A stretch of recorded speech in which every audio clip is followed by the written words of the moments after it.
que eu quis trazer, né? Focando nesse tema, infraestrutura, inteligência artificial e o novo perfil do advogado público, né? Eu tenho doutorado e mestrado pela UERJ e, coincidentemente, a minha tese de doutorado, que eu comecei lá, o projeto em 2013, é sobre o que a gente chama de interoperabilidade, que tem muito a ver com a fala do Evandro, essa fala final dele, falando sobre como tornar os processos eletrônicos mais eficientes, né? E eu já vou passar aqui para um trabalho que eu acabei de fazer, não faz muito tempo, eu publiquei lá no Migalhas, um artigo que fala sobre o paradoxo da tecnologia, a partir dos ataques cibernéticos que a gente notou aí nesses últimos dias, no STJ, no CNJ e outros órgãos, né? O governo do Distrito Federal, recentemente o IPROC também da 4ª Região foi invadido, e isso trouxe à tona uma discussão que eu já vinha falando desde o meu trabalho lá do doutorado, que é esse paradoxo da tecnologia, que é colocar a eficiência versus a segurança em razão de um processo de informatização que não foi muito adequado em um primeiro momento.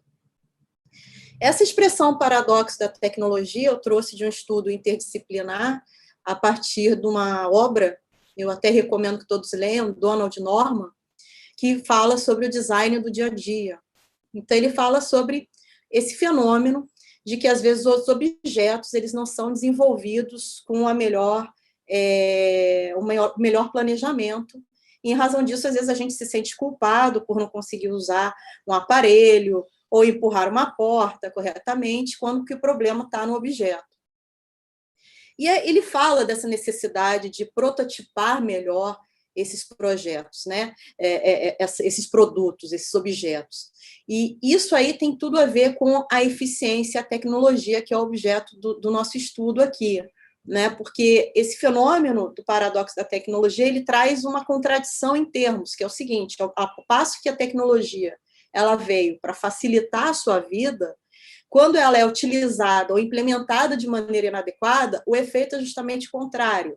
Ela começa a ocasionar alguns problemas no seu fluxo de trabalho.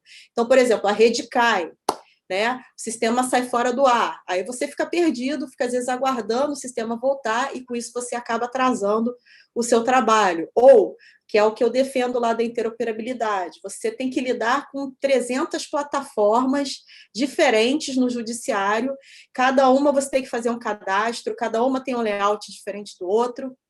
Então, você começa a ficar perdido nesse emaranhado, né, de informações, de sistemas que não se comunicam, e a partir daí você passa a ter até uma dificuldade de, às vezes, protocolar uma simples petição, né, quando era algo muito simples no presencial. Bom, e nós caminhamos aqui, no primeiro momento, como que está sendo o avanço da informatização na justiça digital, né? Então, aqui eu coloquei aqui como ilustração aqueles antigos processos de papel, então aqui a gente vê claramente uma das vantagens do uso da tecnologia, que é eliminar todo esse papel, organizar melhor, racionalizar melhor esses fluxos de trabalho, mas numa fase inicial, que foi até objeto da minha pesquisa, esses sistemas processuais eles foram implementados de maneira descentralizada e sem nenhuma integração. Ou seja, cada justiça cuidou do seu processo eletrônico sem conversar com a outra justiça. Então, cada um foi desenvolvendo um sistema e a gente criou o que a gente até pode dizer que seria uma torre de Babel digital, né, quanto aos processos judiciais. E a gente ainda teve uma grande dificuldade no segundo momento, que foi a transição do processo físico para o processo eletrônico, que até hoje ainda não foi implementada 100%. A gente ainda está nesse processo de transição. Então, além dos variados sistemas eletrônicos, o advogado ainda tem que lidar com processos físicos, que seria mais uma forma de processamento, vamos dizer assim. E aí, no terceiro momento, nós temos um impulso repentino, que foi ocasionado pela pandemia. Que esse processo de informatização já havia sido implementado? Sim. Mas no momento em que a gente se viu numa situação de isolamento social, tendo como único meio, praticamente, para continuar o nosso trabalho, através de meios digitais, isso foi um grande impulso para que até aqueles que estavam resistentes ao uso das novas tecnologias também viessem para esse lado e começassem a trabalhar em uma ferramenta mais adequada. E com isso o CNJ também houve essa transição, a gente teve agora a mudança na presidência do STF, e com isso o ministro Luiz Fux, que é um grande entusiasta de mudanças, de inovações, ele, em sua gestão no CNJ, já veio com várias medidas para impulsionar esse processo eletrônico. E então ele já tem aí a criação dos laboratórios de inovação, a justiça 100% digital, o PDPJ-BR, né, que é seria uma espécie, né, vamos dizer assim, de plataforma digital do Poder Judiciário brasileiro, que vai servir como um hub, né, ou seja, um conector entre diversos sistemas tecnológicos de justiças diferentes, né? Então, é um momento onde todos vão se reunir e conversar, dialogar para ver o que há de melhor em tecnologia, o que pode ser aperfeiçoado e o que pode ser descartado. Então, nesse conceito do PDPJ-BR, se busca minimamente, pelo menos, dar início ao que eu chamo de interoperabilidade, que é a construção de um sistema processual unificado, uniforme, padronizado em todo o território nacional. Porque, naturalmente, quando você vê quais são as melhores práticas e quais são as piores práticas, você, como gestor, vai tentar seguir as melhores orientações, e com isso, é claro, se todos seguirem no mesmo rumo, o sistema vai tomando uma feição mais uniforme. Então, esse aqui é o artigo, inclusive, que eu falo também sobre PDPJ-BR. E aqui eu trago para vocês alguns números do relatório do CNJ, agora de 2020, com base no exercício de 2019. A gente tem ali que, em 2019, apenas 10% dos processos novos ingressaram na forma física. Isso já é um dado interessante, já quer dizer que nós já estamos, né, realmente rumo à digitalização.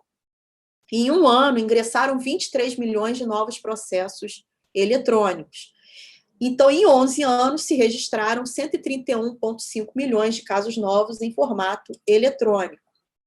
Aqui eu trago aqui os campeões, quem são os órgãos do Poder Judiciário que estão mais avançados em termos de digitalização. Quem está na liderança é a Justiça Trabalhista. Então, tem-se um registro de 100% casos novos no TST, 98,9% nos TRTs e 96,8% no segundo e primeiro graus. Então, ela está bem à frente das outras justiças, digamos assim. 11 tribunais alcançaram 100% de processos eletrônicos. Então, nós temos aqui Tribunal de Justiça do Acre, Alagoas, Amazonas, Mato Grosso do Sul, Paraná, Sergipe, Tocantins, o TRF da 4ª Região, Tribunal de Justiça Militar do Rio Grande do Sul, o STM, TRT da 10ª, TRT 11, TRT 13. Você vê que o TRT está dominando, porque realmente a Justiça Trabalhista está bem mais avançada. E, curiosamente, né, a Justiça Eleitoral mais avançada é o TRE da Bahia, com o melhor índice de digitalização em 81,7%. Agora vamos aos lanternas. Segundo o relatório, apenas 13 de 62 tribunais, ou seja, 19% do total, possuem menos de 90% do acervo eletrônico. Isso já é um dado bem interessante. Mas quais são os menores acervos eletrônicos? A gente tem o Tribunal de Justiça do Espírito Santo, que é o lanterna, com apenas 21%, Tribunal de Justiça do Rio Grande do Sul, com 23%, TJM de São Paulo, com 30%, Tribunal de Justiça de Minas, com 31%, TRF da 1ª Região, que também pega Minas, Brasília, com 37%, TJ do Pará, 38%, TJ de São Paulo, 53%, que não é um resultado tão ruim, porque São Paulo tem uma extensão e uma quantidade, né, uma expressão demográfica muito grande. O TJM de Minas, de 57%, Tribunal de Justiça de Pernambuco, com 62%, mas a partir daqui a gente já tem um dado um pouco melhor, né? Já tem um cenário melhor, e o Tribunal de Justiça do Ceará com 79%, que já é um índice considerado bom, né? Os demais eu não coloquei aqui, porque eles já apresentam um percentual superior a 80%.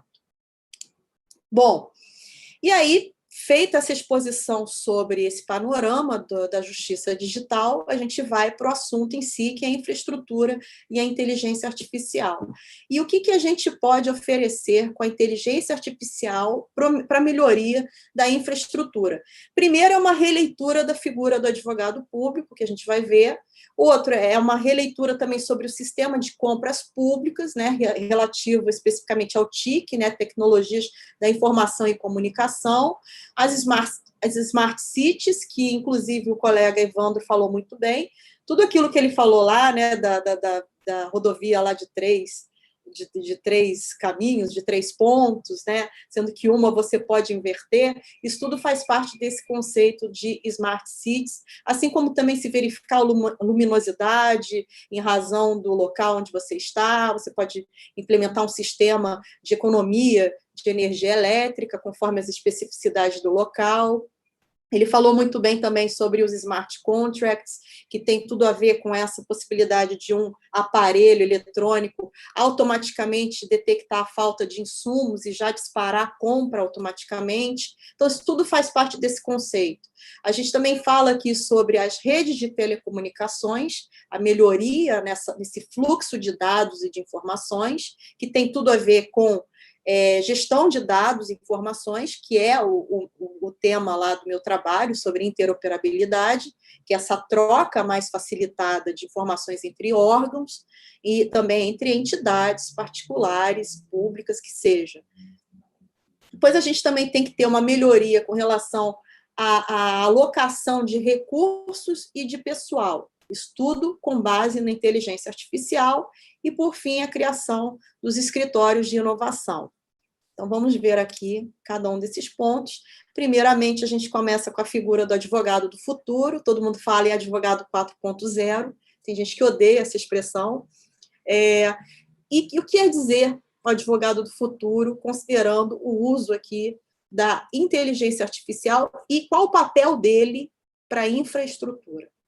A gente tem um papel muito relevante. Porque como a gente assessora os órgãos, né, de execução, poder público, né, a gente também tem que pensar nessa função de compliance, nessa função preventiva, né, de orientação. E aí a gente tem um papel elementar. Então, hoje, o advogado público do futuro, ele tem que também ter um viés, ele também tem que ter uma formação como gestor, é muito importante, que todo advogado tenha alguma noção de gestão, principalmente os líderes, né? Ele também tem que ter um grupo de advogados públicos programadores, que, veja, tem que ter alguém para falar com o pessoal de TI, para desenvolver um programa que seja mais adequado para as necessidades, não só da advocacia pública, mas do órgão assessorado. Então, a gente tem que ter um advogado com formação em direito, né, com a experiência toda dele, no contencioso e no consultivo, e que também tenha conhecimento sobre tecnologia, porque é ele que vai fazer essa ponte com o pessoal do TI, com os programadores. Depois a gente tem a figura do mediador, que já vem sendo desenvolvido há algum tempo, a partir dos métodos consensuais, né, que também é uma forma de filtrar demandas e tratar de maneira mais adequada os conflitos. A gente tem a figura do compliance officer, que já é aquela figura da pessoa que orienta melhor os órgãos assessorados, mas não daquela maneira de só emitir parecer, mas de se colocar no dia a dia do órgão assessorado, conhecer o fluxo de trabalho e conseguir identificar as falhas e, com base no seu conhecimento sobre as leis, ele vai poder pegar e conversar com o órgão assessorado e falar, olha, vocês têm que fazer dessa forma, é melhor que vocês alterem essa rotina de trabalho, isso aqui pode dar problema, esse ato aqui não está legal, esse formulário não está em conformidade com a legislação vigente, então esse é o compliance officer, que também é um ótimo filtro de demandas.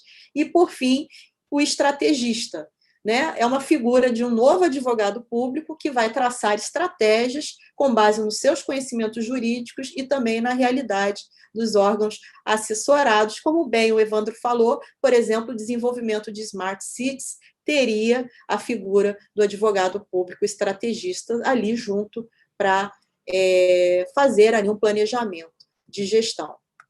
Bom, seguindo aqui, a gente tem aqui, isso aqui é extraído do site do Ministério da Economia, tem lá uma página no .gov.br que fala sobre os projetos de TIC, a Central de Compras, do que já está sendo encaminhado para os próximos anos em termos de aparelhamento do poder público, né? Pelo menos eu posso falar do federal aqui. Então, aqui nós temos aqui uma programação, eu estou mostrando isso porque isso é salutar, isso é uma boa prática que pode se fazer, colocar já esse cronograma, já fazendo-se uma análise do que deve ser colocado em termos de recursos, em termos de material, de pessoal, para que a gente possa seguir esse processo de inovação nos órgãos públicos, né? Então, está aqui, ativos de rede, desktops, serviços de computação em nuvem, software, telefonia fixa e móvel, enfim, são todos elementos que fazem parte de uma infraestrutura de inovação que estão sendo, então, colocados como foco nessa central de compras públicas. Bom, aqui a gente entra, né, eu extraí isso da página da FGV, que fala sobre o desenvolvimento das Smart Cities, que eu não vou falar tanto, que o Evandro falou muito bem na sua apresentação. E somado às Smart Cities, nós temos também o desenvolvimento de uma nova ferramenta tecnológica, que são os Smart Contracts, que são basicamente contratos inteligentes, autoexecutáveis, como ele bem explicou. O exemplo clássico de um Smart Contract é a maquininha de refrigerante. E isso foi evoluindo, por exemplo, eu tenho uma impressora HP, que ela também me avisa quando o cartucho está acabando. Se eu fizer um cadastramento no cliente HP, com o meu cartão de crédito, quando ela detecta que está acabando o cartucho, ele automaticamente faz o pedido e eu recebo aqui na minha casa antes que a tinta acabe, né? Então, são exemplos de contratos autoexecutáveis que vão ser muito úteis e que vão também ser objeto futuramente, né? Já estão sendo objeto de nosso estudo como matéria mesmo do direito, né? Porque é um novo elemento que veio para ficar. E a questão das cidades inteligentes é muito interessante porque está ligado não só à questão da eficiência e da economia, mas também do desenvolvimento sustentável, né? A gente também tem que ter essas preocupações com o meio ambiente e com a qualidade de vida. Então, vejam, como fala aqui, isso aqui é uma ideia que foi colhida a partir de uma experiência da União Europeia, e ali você tem um sistema de pessoas que vão interagir usando energia, materiais, serviços e financiamento para catalisar o desenvolvimento econômico e a melhoria da qualidade de vida. Então, aqui você tem, mais uma vez, a participação da sociedade como um elemento muito importante também para a atividade do poder público. Bom, aqui a gente chega a outro ponto, né, que faz parte dessa nova concepção da infraestrutura com o uso da inteligência artificial, que é o desenvolvimento das redes de telecomunicações, gestão de dados e informações. Então, aqui eu defendo, né, lá no meu trabalho, que a comunicação, a troca de dados e informações, ela deve se dar de maneira interoperável. Então, exemplo prático que eu tenho da minha própria atuação como procuradora federal. Eu faço lá a atuação no consultivo da CVM. Não raro, assim como vocês também, eu tinha necessidade de buscar uma informação, por exemplo, no Banco Central ou na Receita Federal. Então, o que a gente tem que fazer? Tem que fazer um ofício pedindo informações e tal. Ora, se tudo faz parte da estrutura federal, não faz o menor sentido. O correto seria, talvez, um sistema integrado de dados que pudesse fazer uma validação automática e registrar quem foi a pessoa que coletou aquela informação.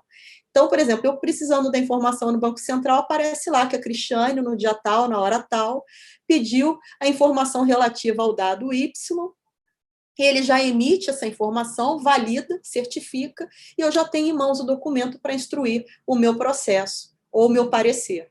né? Então, isso é muito mais ágil, muito mais eficiente e elimina etapas mortas, porque com ofício, você manda ofício, isso vai parar na mão de um funcionário, que às vezes nem sabe para onde deve encaminhar, o documento ficar rodando lá, aquela estrutura burocrática do órgão, e quando a informação chega, seu prazo já acabou, ou então o objeto já expirou.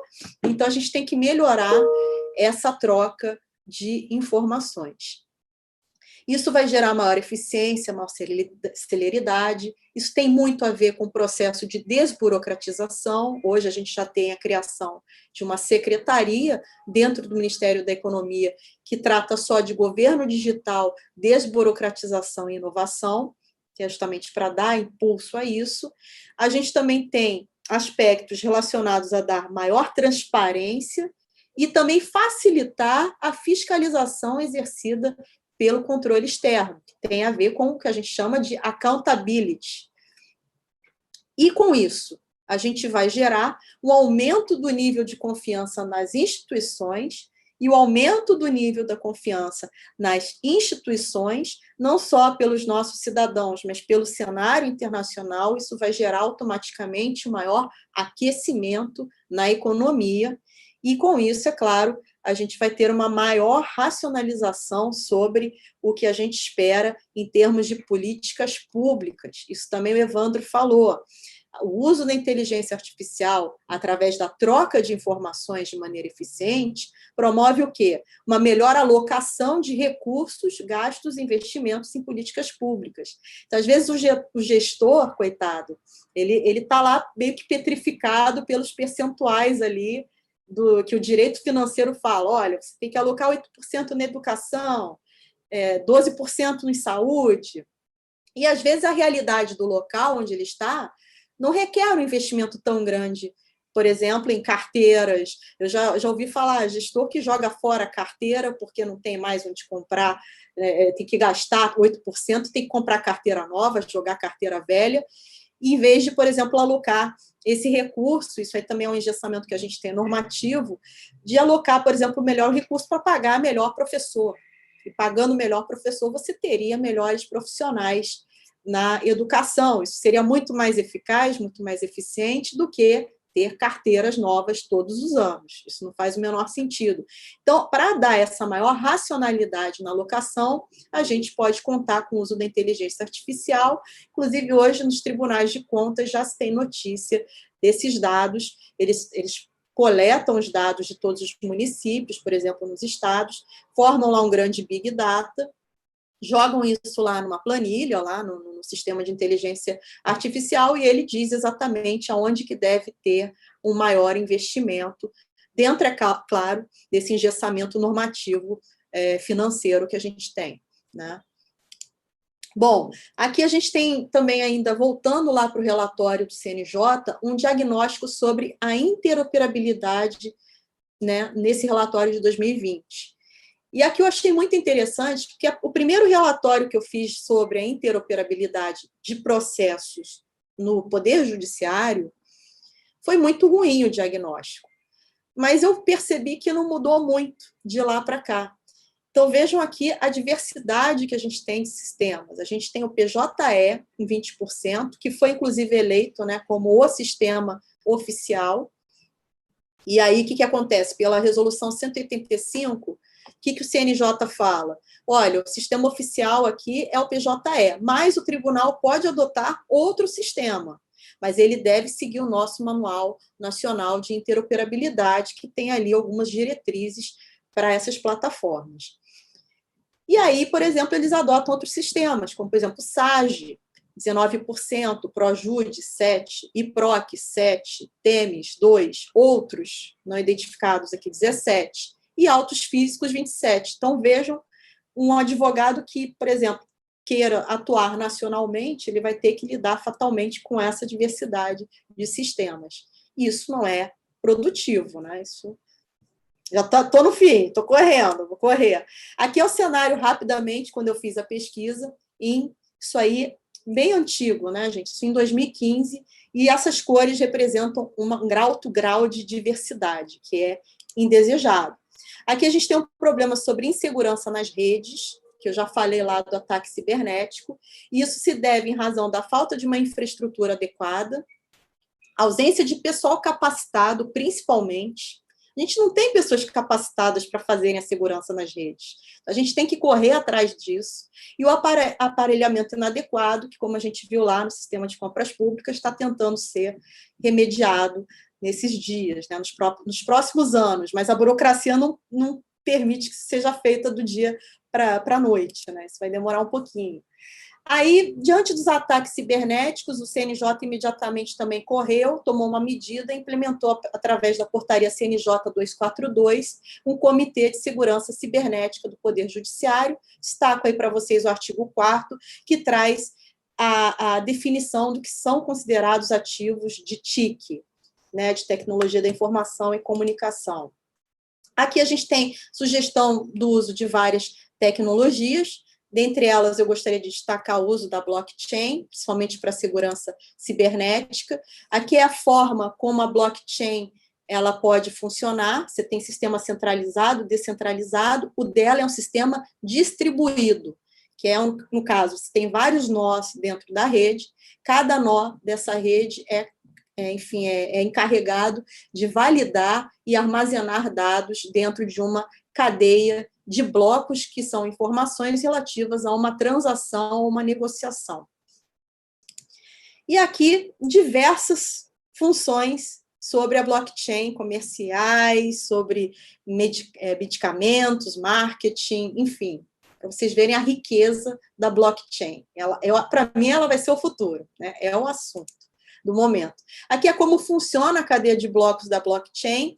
Então, a gente vê aqui nessa cadeia que o dado que consta no primeiro bloco, ele é validado uma vez, e a cada nova informação vai sendo aglutinada nessa cadeia de blocos, por isso que é o nome blockchain, e a cada novo bloco que surge, há uma nova validação do bloco mais antigo. Portanto, quanto mais antiga a informação, maior é a segurança sobre ela. E aqui, rapidamente, eu falo aqui sobre a origem da blockchain. Isso aqui é um assunto que rende, só uma palestra. Rapidamente eu vou resumir. A origem disso foi na Bitcoin, né, que é um sistema de criptomoedas, e ela evoluiu como uma tecnologia de ponta. E isso está lá no relatório Gartner Hype Cycle. E ela teve como auge, em 2016, como a principal tecnologia inovadora.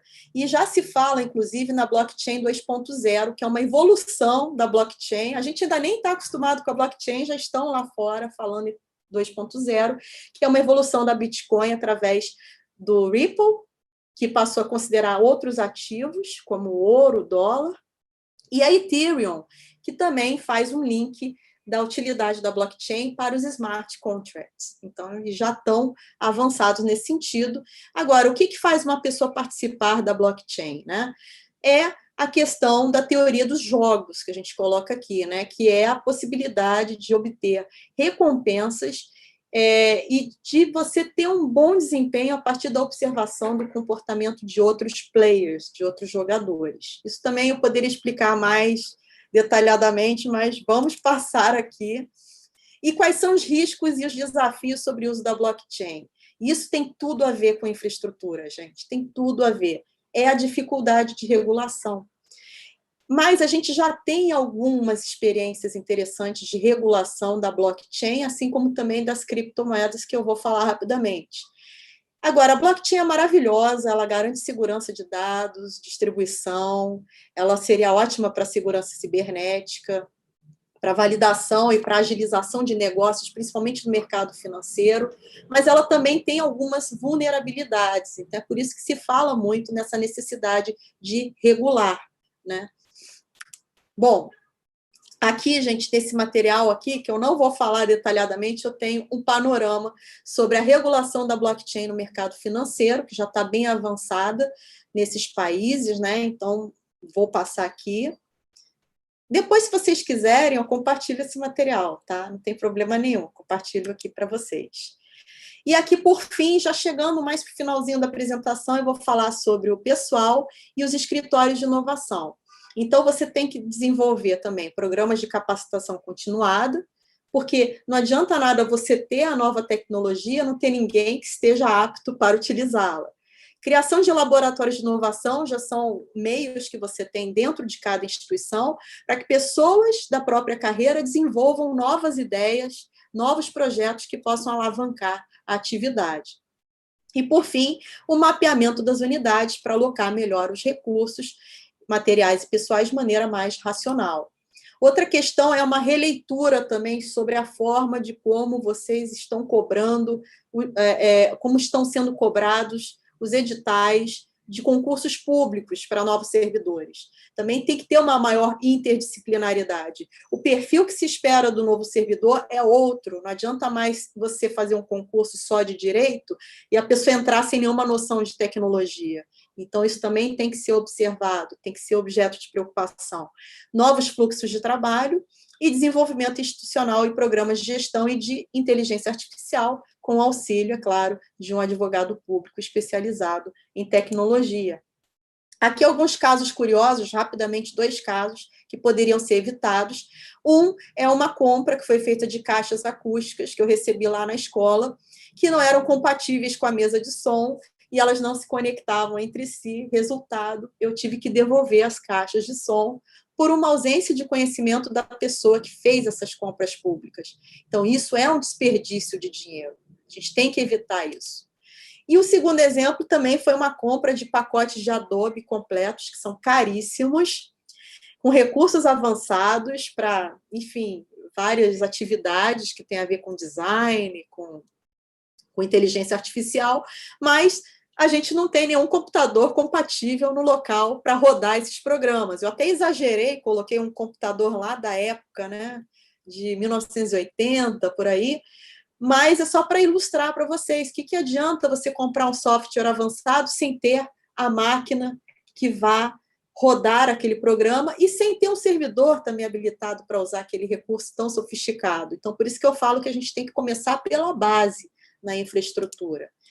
Então, aqui a gente tem como conclusão necessário um planejamento, tem que ter a base sólida e sustentável, capacitação, formação interdisciplinar. E aqui, gente, para fechar a apresentação, última coisa, para a gente ter aqui um momento de reflexão sobre as novas tecnologias, eu trago uma tirinha do Calvin, que eu sou super fã do Calvin, eu adoro. E aqui a gente tem uma tirinha que, por coincidência, reflete exatamente o que é o paradoxo da tecnologia. Então, aqui o pai, no primeiro quadrinho, fala, eu não consegui em português, né? Então, traduzir. Antes, quando o cliente queria algo pronto em uma semana, isso era considerado trabalho urgente e ele tinha sorte se conseguisse. No segundo quadrinho, ele fala, agora, você vê que não é tão avançado, com modems, faxes, né? O quadrinho é meio antiguinho, e telefones móveis, todos querem tudo na hora. O avanço da tecnologia só aumentou as expectativas. Aí, no terceiro quadrinho, ele fala, essas máquinas não tornam a vida mais fácil, elas tornam a vida mais incômoda, por conta dessa cobrança maior. Aí, no quarto quadrinho, está lá o Calvin lá no fundo, 6 minutos no micro-ondas. Quem tem esse tempo todo? Né? Já é a juventude, é o pensamento dos jovens. Aí o pai fala, se quiséssemos mais lazer, nós inventaríamos máquinas que fizessem coisas em menor e com menor eficiência, que é o paradoxo da tecnologia. Ela deveria vir para ajudar, para melhorar a qualidade de vida, e, no entanto, ela está gerando um problema na vida do pai, do Calvin, assim como de todos nós, que passamos a trabalhar muito mais, com mais pressão, quando o objetivo era justamente o oposto. Então, a gente tem que parar, repensar a tecnologia e utilizá-la de maneira adequada, para a gente não cair nesse círculo vicioso, né?